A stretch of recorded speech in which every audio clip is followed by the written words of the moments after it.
오늘 우리가 읽은 이 사도행전 16장 6절부터 15절 말씀은 바울 사도가 2차 전도 여행을 하는 가운데에 일어났던 일입니다. 우리가 잘 아는 대로 바울 사도가 2차 전도 여행을 출발을 했는데 마가 문제로 다툼이 일어났습니다. 1차 때 마가가 자기 길 가버렸기 때문에 바울 사도는 이런 사람을 데리고 갈 수 없다 그렇게 말하고, 또 바나바는 그래도 데리고 가야 한다. 이래서 바나바와 바울이 다툼이 생겼습니다.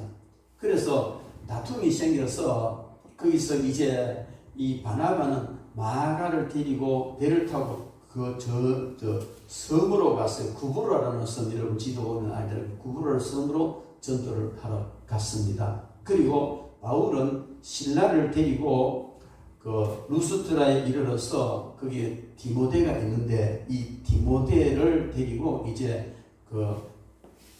가면서 그에게 할례를 행하는 거예요. 그래서 할례를 행하고 그 다음에 교회를 쭉 다니면서 이제 믿음에 굳게 서라 그렇게 했을 때에 교회의 수가 점점 늘어나더라 그렇게 말하는데, 거기에 이제 16장 1절부터 보면 이제 그런 내용이 나와 있어요.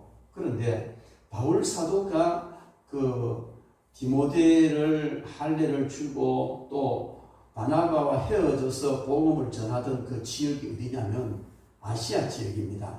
여기 말하는 아시아라는 것은 소아시아인데 지금의 터키 지역이에요. 그래서 그 아시아 지역 남부에 있는 그런 지역인데, 그들이 안디옥에서 북쪽으로 쭉 올라가서 바로 이제 이렇게 왼쪽으로 돌면 거기가 바로 터키 남부 지역 아시아 지역이다. 바울 사도는 아시아 지역의 복음을 전하려고 굉장히 애를 많이 썼던 것 같아요. 그래서 아시아 지역의 복음을 전하려고 애를 썼는데 성령께서 그걸 허락 안 하시니까 3차 전도여행 때 아시아 지역에 굉장히 복음의 역사가 일어나는 이런 걸 우리가 보잖아요. 그래서 아시아 지역, 특히 남부 지역에서 이렇게 복음을 전하고 교회를 돌볼 때 굉장히 부흥의 역사가 일어나고 수가 불어나고 이랬어요. 그런데 많은 성경학자들은 아시아의 복음을 전하기 위해서는 그때 당시에 가장 아시아의 중심 도시였고 번화가였고 교통의 요충지였던 에베소가 아주 그냥 중심지였거든요. 바울 사도는 항상 선교 전략을 세울 때에 가장 중심 지역에 가서 복음을 전하고 이 복음이 확산되도록 그런 전략을 세운 것 같아요. 그래서 그가 늘 로마에 가서 복음을 전하기로 했고, 로마의 복음을 전하는 세계로 퍼진다는 걸 알기 때문에 그렇게 가기를 사모했던 것처럼 아시아 지역의 복음 전파는 가장 중심 교통의 요충지고 중심 도시고 한 에베소에서 복음을 전할 때 확산되리라 그렇게 생각하고 그런 거리로 가려고 계획을 세우지 않았나 이렇게 성경학자들이 생각합니다. 그런데 오늘 우리가 읽은 6절 말씀에 보면 성령이 아시아에서 말씀을 전하지 못하게 하시거늘 이렇게 말씀하세요. 지금 바울 사도는 아시아 남부 지역에서 열심히 복음을 전하고 있고, 또 그래서 교회도 번창하고 수가 자꾸 늘어나는 이런 현상이 일어나고 있습니다. 잘 돼가고 있다 이 말이에요. 그래서 이제 더 확실하게 에베소 쪽으로 쭉 올라가면서 이제 지금 특히 남부에서 쭉 올라가면 이제 왼쪽으로 가면 그 에베소가 있잖아요. 거리로 가서 이제 전할 계획을 세웠는데 성령께서 아시아의 복음을 전하지 못하게 한단 말이에요. 그래서 바울 사도는 그러면은 이 소아시아 즉 특히 저 북쪽에 있는 그 흑해 밑에 있는 그 비두니아 지역 이 소아시아 북쪽에 있는 거리로 가서 그런 복음을 전해야 되겠다. 이렇게 생각을 하고 거리로 가려고 가는데 역시 예수의 영이 막는다 그렇게 되어 있어요. 성령께서 역시 거기도 가지 말라는 거예요.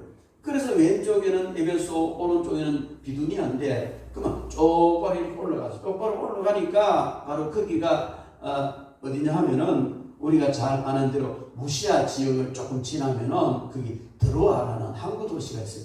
드로아라는 항구 도시는 우리가 트로이 목마라는 걸 잘 알죠. 트로이 목마 바로 그 도시예요. 근데 이 드로아라는 항구 도시는 유럽을 마주 대하는 그런 항구 도시거든요.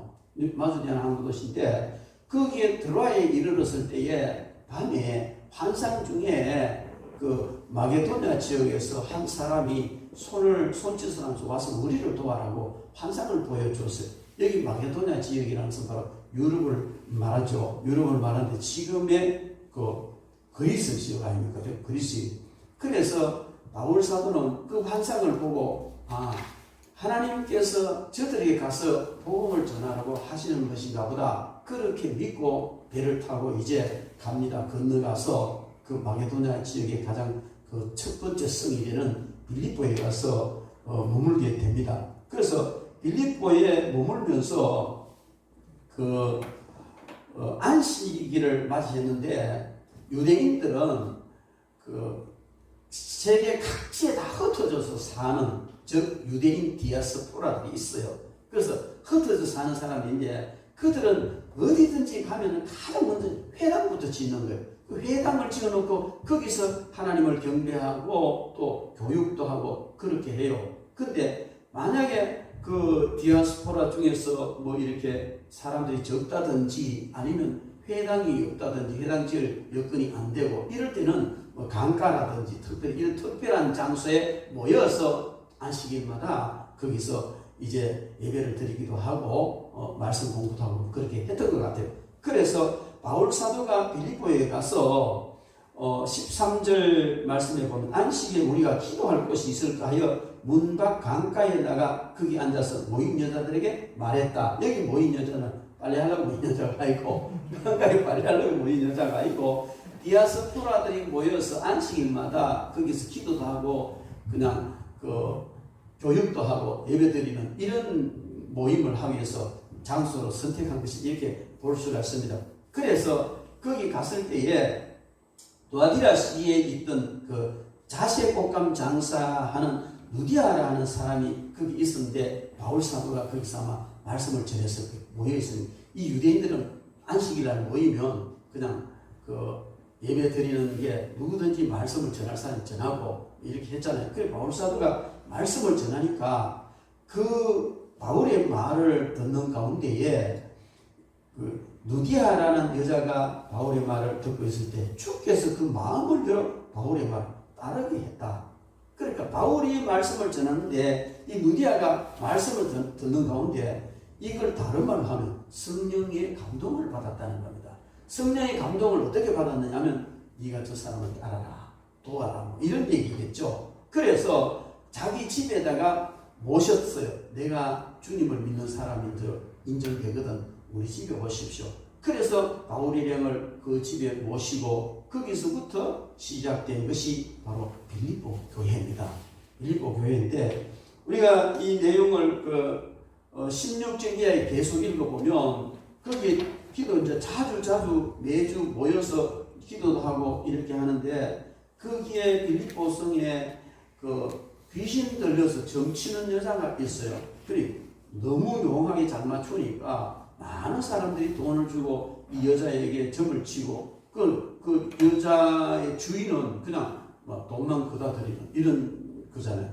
그런데 이 사람이 바울을 따라다니면서 자꾸 지극히 큰 하나님의 사람이라고 하니까 바울 사도가 그냥 귀신을 쫓아내버렸어요. 귀신을 쫓아내버리니까 점치는 능력이 없어지잖아요. 그러니까 이 주인이 자기의 소득이 사라졌다는 이것 때문에 바울을 고발을 하게 되고 관가에 잡혀서 감옥에 갇히게 됩니다. 많이 두들겨 맞고 왜냐하면 아무래도 이런 사람에게 영향력이 있었겠죠. 그래서 이제 사실을 정확하게 조사하지도 않고 그냥 이 사람 말만 듣고 바울과 신라를 심하게 매질해서 감옥에 가다 놔버렸습니다. 근데 그렇게 두들겨 맞고도 바울과 신라는 밤중에 감옥에서 찬양을 했어요. 찬양을 하는데 우리가 잘 아는 대로 옥문이 열리고 그리고 이 간수들은 죄수 동항하면 자기가 죽거든요. 그리고 이 밖에서 컴컴한 한쪽에 보면 아무도 안 보이니까 바울 일행이 도망간 줄 알았어요. 문이 활짝 열렸으니까 도망간 줄 알고 자결을 할 때 바울 사도가 안에 우리가 여기 있다 하고 해서 그 간수가 바울 일행을 자기 집으로 데려가서 맞아서 터진 거 다 치료를 해주고 그렇게 관리를 해줬어요. 근데 그 이튿날 사실상 이제 알아보니까 바울이 누굽니까? 로마 시민권을 가진 사람이거든요. 관에서 로마 시민권을 가진 사람을 조사관으로 두드려 패놨으니까 이거는 심각한 문제가 발생이 된 거예요.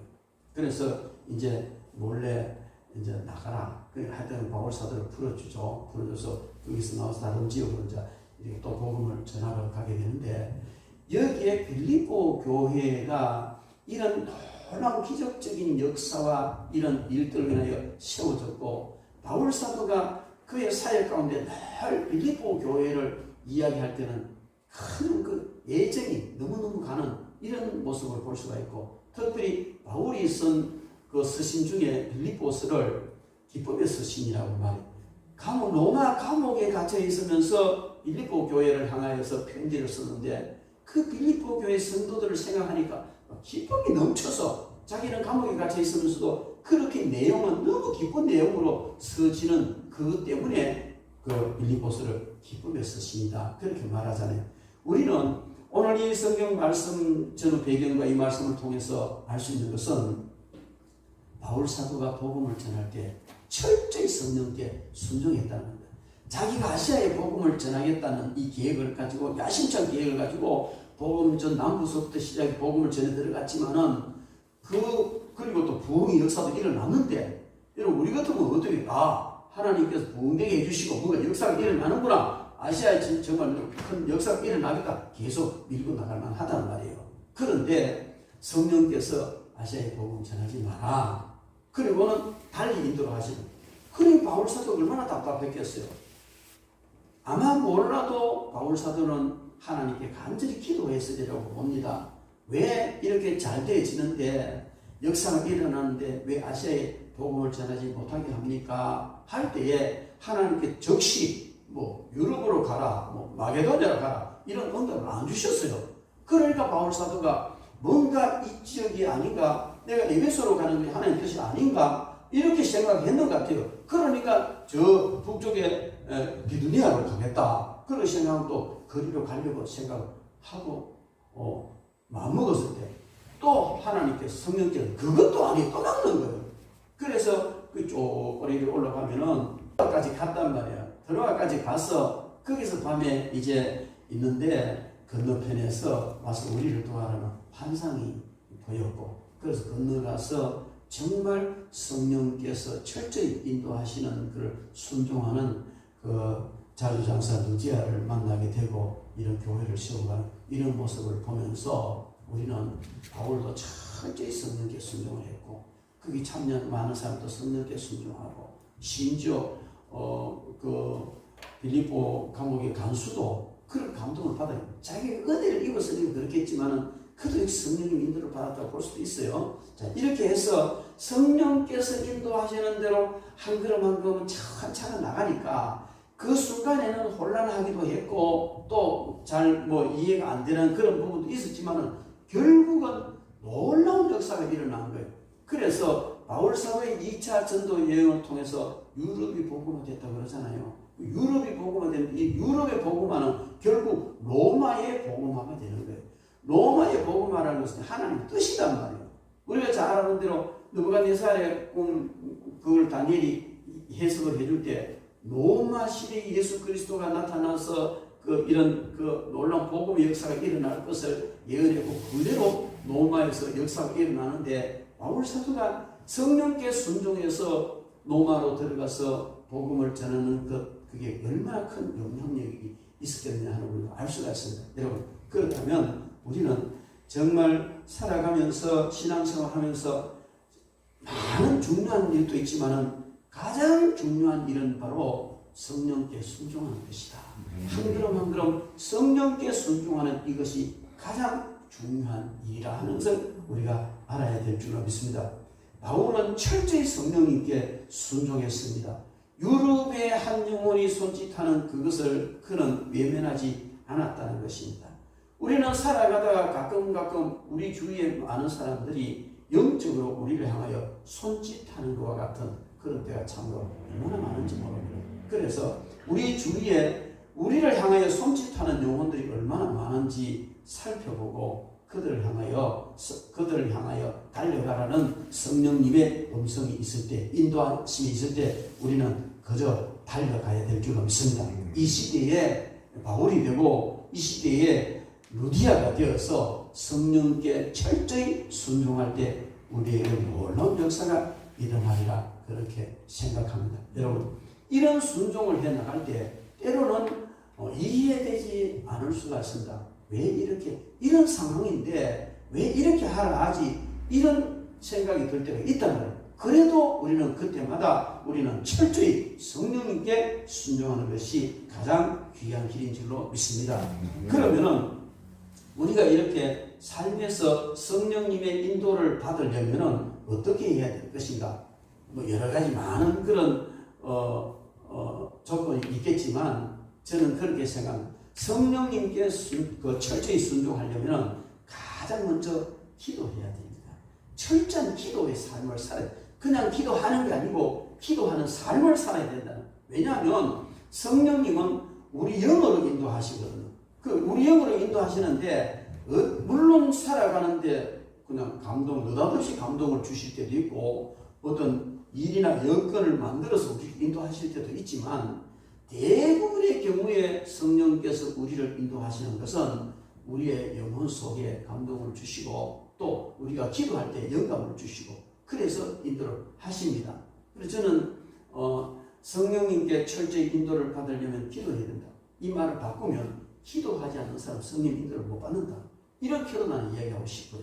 물론 성령께서 강권적으로 이렇게 인도하실 때도 있어요. 그거는 특별한 경우겠고 삶 속에서 매일 매사에 늘 성령님의 인도를 받는 이 삶이 되어야 된다는 거예요. 그리고 그 삶이 되어야 되는데 그런 삶을 살려면은 기도해야 된다.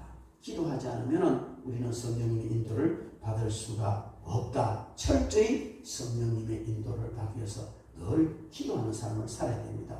여러분, 우리가 한국교회 부흥이 새벽기도 때문이라고 하잖아요. 새벽기도 때 기도하고 또 생활하는 가운데 늘 기도하고 제가 늘 이야기하죠. 대화하면서도 기도해라. 중요한 문제를 놓고 의논하든지 이렇게 할 때는 대화하면서도 기도하면서 대화를 해야 돼요. 그러면 성령께서 그때 이끌어 주십니다. 할 말, 안 해야 될 말, 또 결정할 때 어떻게 이런 걸 정해 주잖아요. 성령께 정해 주시는데 제가 사업을 하면서 실수도 하고 많은 손해도 보고 그런 경험을 많이 했습니다. 그런데 그것을 하고 난 뒤에 얻은 결론은 빌립보서 4장 6절 7절 말씀입니다. 아무것도 염려하지 말고 너희 구할 것을 감사함으로 하나님께 아뢰라. 그리하면 모든 지각에 뛰어난 하나님의 평강이 그리스도 예수 안에서 너희 마음과 생각을 지키시리라 그랬거든요. 여러분, 우리는 어떤 문제를 결정할 때에 모든 지각에 뛰어난 하나님께 기도하면 하나님께서 우리 마음에 평강을 주셔요. 그래서 저는 어떤 중요한 일을 결정을 할 때에 마음이 약간 언짢아진다든지 불안하면 안 해요. 마음이 편안할 때 그 일을 진행합니다. 그러면 맞아. 근데 뭔가 마음이 좀 불안하든지 내키잖아. 그래, 기도하는 마음으로 뭘 결정을 할 때에 내키지 않고 뭔가 좀 깨끗하지 않으면 깔끔하지 않으면은 안 좋더라고요. 심지어 이런 경우도 있어요. 어떤 사람에게 어떤 문제를 놓고 상의를 하고 전화를 해요. 전화를 하는데 전화 그 번호를 누르려고 하다가 마음이 이상한 거예요. 뭔가 좀 내키지 않는 이런 게 있어요. 그러면 안 해야 돼요. 근데 어떤 때는 다급하니까 또 아니면 다른 등등 이런 걸 해서 억지로 꾹꾹 눌러가지고 보내면요. 이 사람 스트레스 마음껏 양껏 받아가지고 있어가지고 이야기하면 막 대시로 바로 그때 전화 한 통에 캔슬되면 이런 경우가 있단 말이에요. 근데 성령께서는 그런 것까지도 다 아시고 그 사람이 지금 내가 이런 말을 했을 때 받아들일까 말까 내한테는 굉장히 중요한 문제인데 이 사람은 받아들여도 안 받아들이는 이런 문제라면은 받아들일까 말까 망설이는 이런 때에 기분이 좋을 때는 받아들이지만 기분이 나쁠 때 안 받아들여. 그냥 하다못해 중요한 문제를 놓고 전화 한 통 하는 것까지도 성령님의 인도를 받아야 된다. 어떤 그 세미나에 집회를 가는데 여전도사님들하고 목사님들하고 같이 봉고 장차 타고 갔어요. 갔는데 그 중에 어떤 여도사님이 나는 뭐 이런 것도 성령께 물어보고 하고 물어보고 그래 한다는 거예요. 그러니까 목사님 하면 시댐지다고 하는데 뭘 그런 거에 다 물어보고 해. 알아서 하면 그런 거는 알아서 하면 되는 거야. 이러는 거예요. 목사님이 그래서 정세가 혼을 내더라고요. 제가 그랬죠. 목사님 그거 아니잖아요. 그것도 물어보면 더 좋죠. 물어보면 더 좋죠. 여러분 우리는 흔히들 뭘 그렇게 다 성령 다 묻고 하느냐. 내가 알아서 할까 내가 알아서 하고 중요한 거 물어보고 이렇게 생각하는데요. 어떤 친구 목사는요. 넥타이 살아가면서 기도하고 간다는 거예요. 근데 중요해요.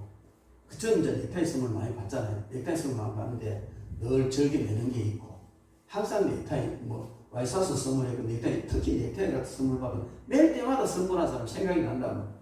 그러니까 기도하면서 가서 영감받아 좋은 제 취향에 딱 맞는 넥타이를 사주면 다른 사람은 한두 번 기도하고 말면 자주 이제 넥타이 기도 하나님 감사합니다 축복 하세요 그러잖아요.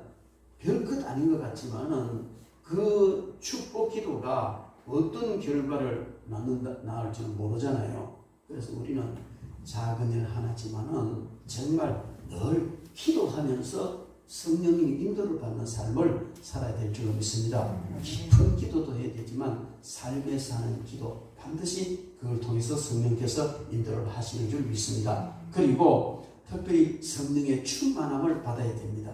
우리는 지난번에 제가 성령의 내주와 성령의 세례와 성령의 충만에 대해서 말씀을 드렸습니다.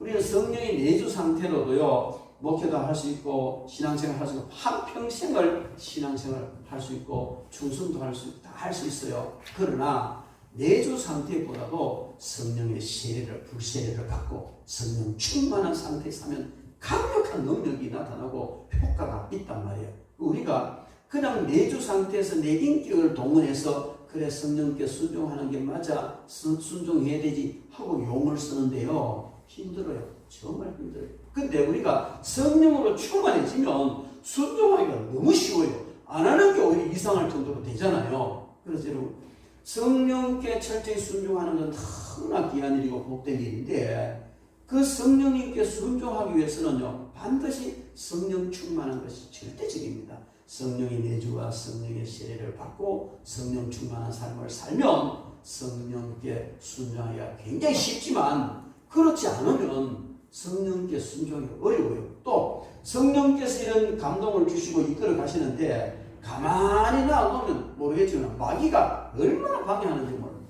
그거 하면 안 된다고. 그럼 네가 손해라고. 그럼 그거 하면 너 쪽팔려. 그거 하면 네가 어려움 당할 거야. 그러면서 마귀가 우리 생각을 사로잡아가지고 굉장히 순종하지 못하도록 방해를 하고 그러면 사람은요 저울질하게 돼요. 이리 갈까 저리 갈까 저울질 하다가 육신으로 기울어져 버리면 성령께 순종하지 못하고 그런 것이 반복되어지면 성령이 거역하는 자리가 들어간단 말이에요. 그런데 우리가 성령으로 충만하면 이런 마귀의 괴계나 이런 미혹이 우리를 이기지 못한다는 거죠. 그래서 우리가 성령님의 인도를 철저히 받기 위해서는 성령 충만입니다. 그냥 은사 나쁘고 병치료하고 기적을 일으키기 위해서 성령 충만한 게 아니고 성령 충만해야 될 가장 중요한 이유 중에 하나가 바로 철저히 성령님의 인도하심을 받기 위해서 우리는 항상 성령 충만해야 된다. 할렐루야. 왜? 성령님께 철저히 순종하는 그 삶이야말로 가장 승리하는 삶이고 복된 삶이고 하나님을 기쁘시게 하는 삶이기 때문에 그렇습니다. 예수님께서도 누가복음 12장 49절에 너희가 이 성령의 불을 받으면 나는 아무것도 바랄 게 없다. 왜? 성령의 불세를 갖고 성령 충만하면 성령께서 이끄시는 대로 그대로 순종할 것이고 그걸 그대로 순종하면 주님의 뜻을 이루기 때문에 1등 신자가 되잖아요. 의미가 없다는 거죠. 그래서 우리는 성령의 충만함을 받아야 되는데 성령으로 충만케 해주옵소서 충만케 해주옵소서 간절히 기도하는 이유가 내 성령께 순종하겠습니다. 많은 사람들은 그렇게 말하죠. 성령님 인도해 주십시오. 성령님 인도해 주십시오. 성령님 나를 바르게 인도해 주십시오. 이런 기도를 많이 해요. 그런데 우리는 그 기도 못지않게 정말 간절히 기도해야 될 내용이 뭐냐면 성령님 순종할 수 있게 해주십시오. 성령님 순종할 수 있는 능력을 주십시오. 인도해 주셔도 감동을 주셔도 순종 안 해버리면 오히려 인도받지 않은 건 더 못해요. 몰라서 안 했습니다. 아니고 가르쳐 달라고 해서 가르쳐 줬는데 거역해버리면 더 이거는 주님을 괴롭게 하는 거잖아요. 그래서 우리는 정말 성령님께 순종하기 위해서는 성령 충만 받아야 된다. 할렐루야. 그리고 성령님을 근심하게 하지 말아야 돼. 성령님을 근심시키면 뭐 그냥 성령께서 한두 번 그렇게 하시다가 계속 성령님 근심시키는 일을 계속하면 성령님도 안 하세요. 그냥 버려두셔요. 그러면 우리가 방황하게 되고 마귀에게 넘어가게 되고 그래서 참 어려운 삶을 살게 됩니다. 목회자로서 성도들의 삶을 이렇게 살피면서 보면 저건 아닌데 여기서 순종해야 되는데 여기서 성령님께 순종해야 되는데 하고 권면하면 목사님 말씀은 맞습니까? 근데 내가 생활이 어려워서 형편이 지금 뭐 그런 형편이 안 돼서 이러고는 또 끌려가요. 그거 아닌데 또 그래 끌려. 그러면 결국 그것이 반복되면 성령님이 그를 향하여 근심하시게 돼요. 그럼 버려두면요 마귀의 계계에 이렇게 끌리고 저렇게 끌리고 만신창이가 돼가지고 결국은 거기서 무슨 해결책이나 답이 있는 게 아니에요.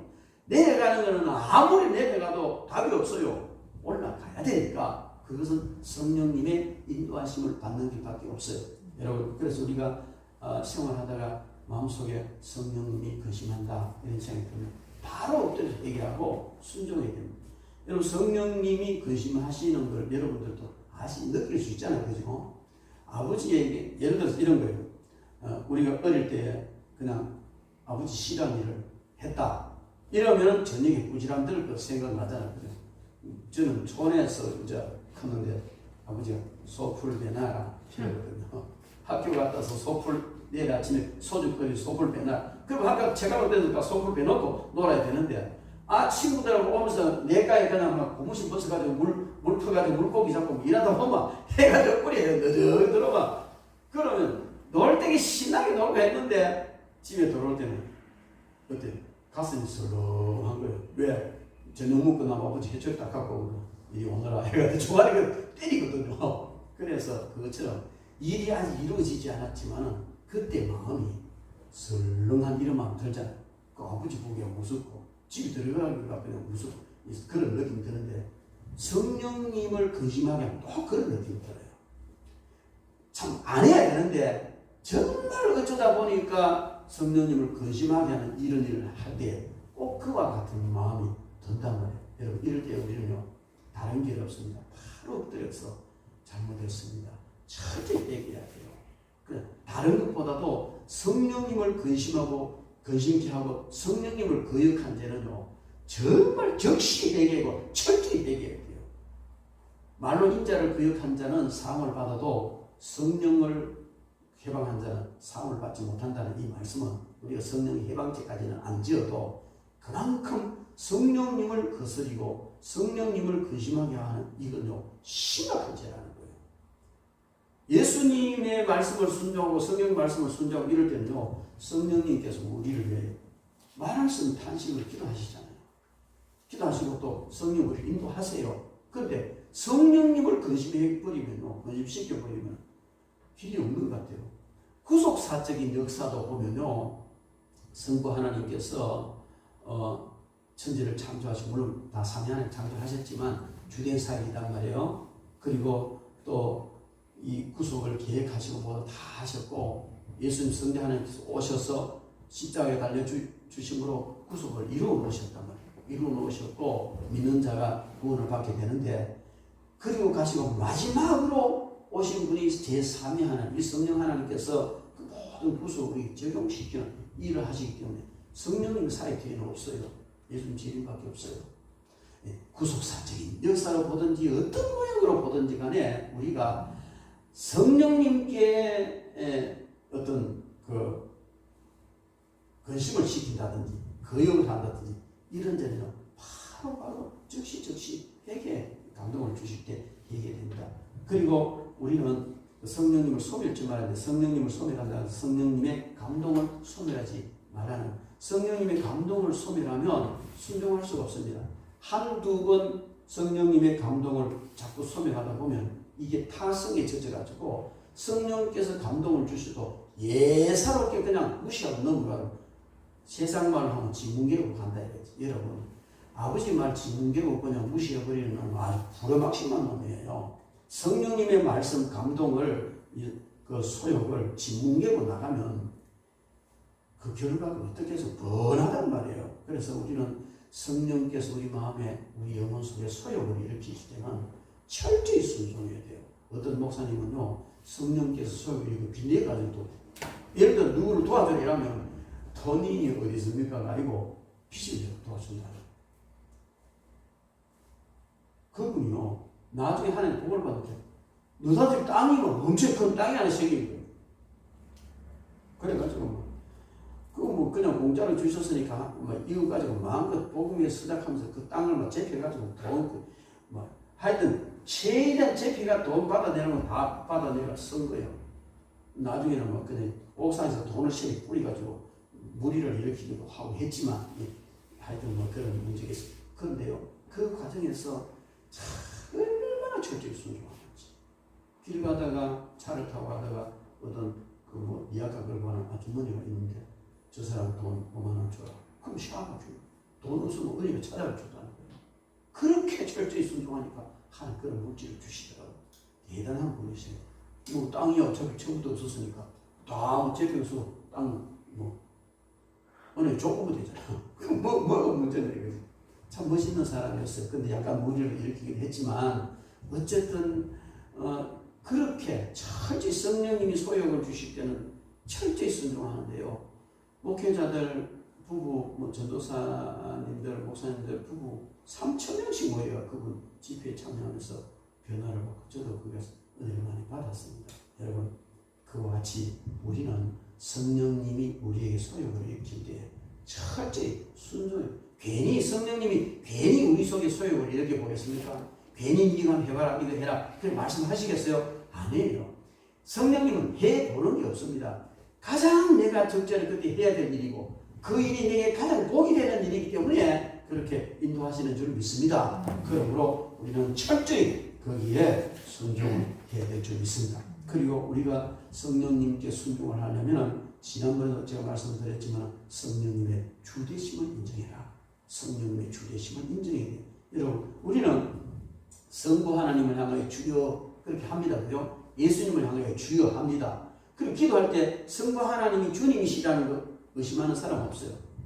성자 하나님 우리 주님이시라는 다 인정을 해요. 근데 대부분 사람 성령님이 주님이시다 이런 생각 잘 안 하는 것 같아요. 성부 성자 성령 하나님은 권위와 능력이 동등하신 일체이신 하나님이세요. 아버지 하나님도 주님이시고 또 아들 하나님이신 예수님도 주님이시고 성령님도 주님이세요. 근데 많은 사람들이 성령님 어떤 힘, 뭐 능력 이런 것으로 잘못 생각한단 말이에요.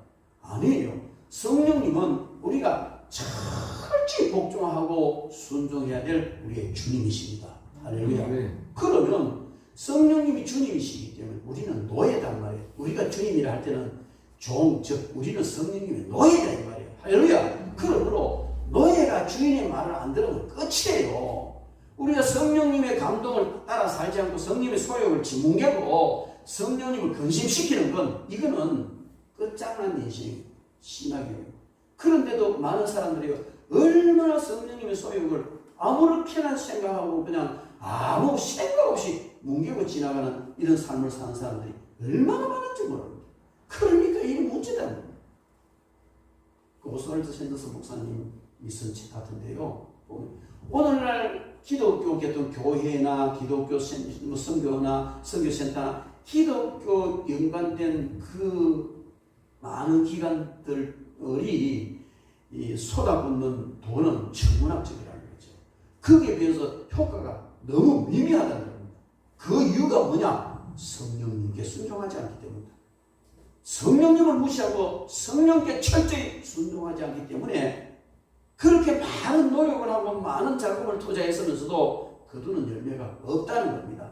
이걸 반대로 이야기하면 그렇게 많은 돈을 투자하지 못하고 많이 하지 못했어도 철저히 성령님께만 순종하면 열매는 풍성하다.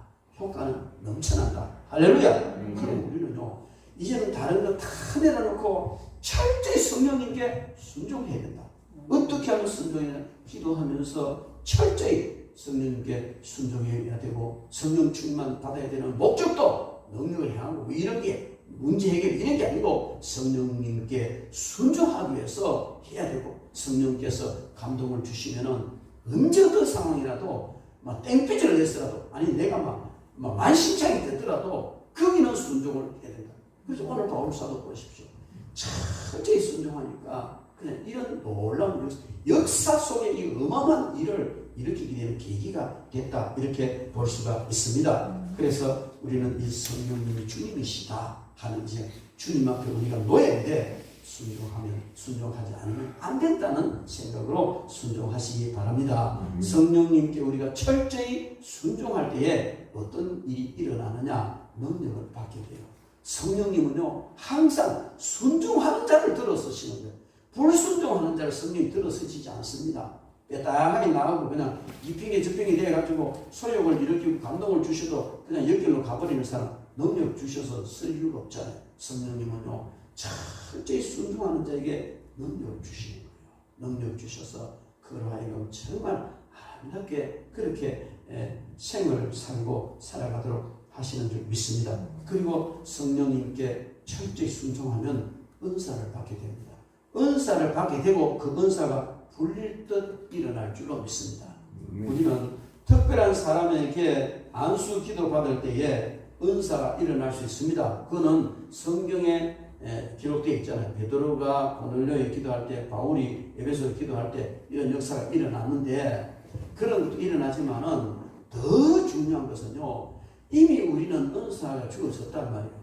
그런데 성령께 순종할 때에 그 은사가 불듯이 일어나는 다 같은 은사인데 희미하게 나타나는 사람이고 강력하게 나타나는 사람인데 이 강력하게 나타나는 사람을 귀하게 쓰임받고 세상 사람들은 그런 사람을 신령한 사람이다 이렇게 이야기해요. 또 신령한 사람 되고 능력 있는 사람 되고 싶으면 철저히 성령님께 순종하십시오. 한 걸음 순종해 나가다 보면 그렇게 돼요. 여러분 처음부터 신령해지고 처음부터 강한 능력이 나타나는 게 아니고 순종하고 나가다 보니까 그렇게 되는 거예요. 그러므로 우리는 이 은사는 너무너무 귀한 거잖아요. 이걸 잘 사용해서 철저히 성령님께 순종해야 된다. 그 다음에 성령님께 순종하면 문제 해결을 받습니다. 여러분 우리가 내 힘으로 뭔가 문제 해결하려고 아무리 몸부림쳐도 잘 안 되는데 하나님이 하시면 성령님이 하시면 쉽게 된다는 쉽게. 사업을 하면서 그런 걸 너무 많이 느껴요. 심지어 우리가 도저히 이 찾아낼 수 없는 것도요. 성령께 딱 찾아가지고 이렇게 받아주고 그러잖아요. 그래서 우리가 철저히 성령님께 순종만 하면 문제가 해결됩니다. 그런데 그 문제 앞에서 사람의 생각, 사람 계산을 하면 그것은 해결되지 않고 고인단 말이에요. 그 사람이 뭐라고 하는지 그냥 그대로 순종해 나가면 성령께서 문제를 해결해 주십니다. 내 자신의 문제 해결해 주셔요. 영적으로 마귀에게 눌려있던 거 다 해결해 주시고 양심에 눌린 것, 환경에 눌린 것 이런 거 다 해결해 주셔요. 반드시 해결해 주신다니까요. 그리고 하나님과의 관계에 있어서도요. 우리가 성령께 순종하는 이 막힐 때 다 해결되죠. 사람끼리의 문제도 다 해결돼요. 그래 어떤 일이나 내 개인 문제나 하나님과의 문제나 아니면 또 뭐 사람과의 문제가 다 해결되고 풀리면 그게 행복 아니겠습니까? 그게 형통이거든요. 그래서 여러분 성령님을 철저히 순종할 때 문제 해결이 되고요. 그 다음에 성령님을 철저히 순종할 때 주님을 바르게 섬기게 됩니다. 우리가 세상 살면서 가장 큰 소망이 있다면 뭐겠습니까? 주님 잘 섬기는 거 아니겠습니까? 목사가 일평생 설교하는 걸 한마디로 딱 요약하면 뭐겠어요? 예수 잘 믿어라. 목사가 한평생 설교한 거 전부 다 뭉쳐가지고 한마디로 딱 표현해라. 그건요, 예수 잘 믿으세요. 이 말이에요. 그러면 우리가 예수님을 잘 믿고 주님을 잘 섬기려면 성령님께 순종하면 돼요. 성령님께 철저히 순종하면 가장 주님을 잘 믿는 그런 삶을 살아가게 됩니다. 출애굽기 13장 17절부터 22절 말씀에 보면 그 중에 특별히 21절 22절 말씀 보면 여호와께서 그들 앞에서 가시며 낮에는 구름 기둥으로 그들의 길을 인도하시고 밤에는 불 기둥을 그들에게 비추사 낮이나 밤이나 진행하게 하시니 낮에는 구름 기둥 밤에는 불 기둥이 백성 앞에서 떠나지 아니하니라. 여러분, 광야를 행할 때에 이스라엘 백성 앞에는 낮에는 구름 기둥 밤에는 불 기둥이 떠나지 않고, 그렇게 한 것은 낮이나 밤이나 성령님 인도하실 때 낮에도 가고 밤에도 간다는, 그 낮이나 밤이나 항상 성령님 인도하시는 대로 가는데 불기둥 구름 기둥이 항상 백성 앞에서 떠나지 않더라. 우리는 불기둥 구름 기둥의 인도하심을 성령님의 인도하심이라고 다 그렇게 믿습니다. 그게요 옳습니다. 우리가 구약시대 이스라엘 백성들을 불기둥 구름 기둥을 인도하셨던 그 하나님은 지금 오늘 저와 여러분들을 성령께서 인도하시도록 하신 겁니다. 그렇다면 성령 불기둥 구름 기둥으로 인도하는 쪽으로 가야 되지, 이스라엘 백성들이 엉뚱한 곳으로 가면 안 되거든요. 우리는 지금 우리를 인도하시는 분이 불기둥 같은 성령님이고 우리를 인도하시는 분이 구름 기둥 같은 성령님이시다. 그래서 이 성령님을 철저히 순종할 때 이스라엘 백성들이 구름 기둥, 불 기둥 따라갔을 때 하나님을 가장 바람직하게 따라갈 수 있었듯이 우리가 성령님을 바르게 순종하고 따라갈 때 가장 예수님의 뜻을 따라서 갈 수가 있습니다. 이것은요, 성령님을 따라가면요, 방향 설정을 정확하게 됩니다. 그렇게 광야 40년 동안 돌아도요, 결국은 불 기둥, 구름 기둥으로 어디까지? 가나안 땅 앞에 딱 인도했잖아요. 결국은 돌고 물론 그들 잘못 때문에 돌고 시간을 허비하긴 했지만 그러나 결국은 목적지로 인도한다는 거예요. 우리가 성령님의 인도하심을 따라가는 것이 바로 정확한 인생의 방향 설정을 할 수 있는 것이다. 하나님 어떻게 할까요? 이거 어떻게 되는 겁니까? 물론 그런 기도할 때 가장 중요한 것은 성령님 인도해 주십시오 하고 따라가는 겁니다. 여러분, 우리가 하나님의 인도를 받아 나갈 때 사람들이 무엇이라 하든지 뭘 하든지 어떤 반대가 있든지 그거 개의치 말고 그냥 성령님의 음성을 따라가시기 바랍니다. 그리고 성령님의 인도를 따라가면 때를 조절하게 되는 그 하나님의 때 카이로스로 우리를 인도해 주시고요, 악한 모든 세력을 지압하는 그런 승리의 삶을 살게 되는 겁니다. 그리고 성령님을 따라갈 때 하나님의 뜻을 이루게 됩니다. 우리가 이 세상 살면서 가장 중요한 것은 하나님의 뜻을 이루는 겁니다. 우리 주님께서도 나의 원대로 마옵시고 아버지 뜻대로 마옵소서 그것처럼, 그리고 예수님께서는 내게는 다른 양식이 있다. 그건 아버지의 뜻을 이루는 것이다. 여러분, 그리고 우리도 하나님의 뜻을 이룰 때 가장 행복한 삶이 되고 하나님의 뜻을 이루는 것이 우리의 목적이게 된다면 역시 성령님의 인도를 따르는 것이 가장 바람직한 길이다. 그렇게 볼 수가 있습니다. 그리고요, 성령님의 인도하심을 따르면요, 자신의 그 모든 완악함 같은 이런 것이 해결이 되죠. 살다가 보면요, 환경 때문에 나도 모르게 악하게 되고 완악한 마음이 생기게 돼요. 그걸 또 본인이 변호하잖아요. 자기 자신이 변호하잖아요. 그런데 성령님의 인도하심을 받으면요, 즉시 니와 그러노. 성령 그러시잖아요. 그죠? 니 목사이가 니와 그러노. 그러면요, 그냥 바로 때려야 돼요. 완악하게 나갈 수가 없어요. 막 그냥 신앙생활 하면서 목사가 돼가지고 막 씩씩거리고 막 완악하게 하는 거는 성령의 인도를 못 받아서 그래요. 성령의 인도를 철저히 따르면 본인의 완악함이 금방 드러나게 돼 있어요. 그래서 정말 주님 닮아가는 삶을 살게 될 줄 믿습니다. 여러분, 우리는 오늘 성경 말씀 가운데 바울 사도가 그 철저히 성령의 인도를 따랐고, 또 누구야 철저히 성령 인도를 따랐고, 바울 주위에 있는 모든 사람 철저히 성령 인도를 따름으로 이렇게 아름다운 역사를 이루었던 것처럼 우리는 철저히 성령님의 인도를 따라야 될 줄 믿습니다.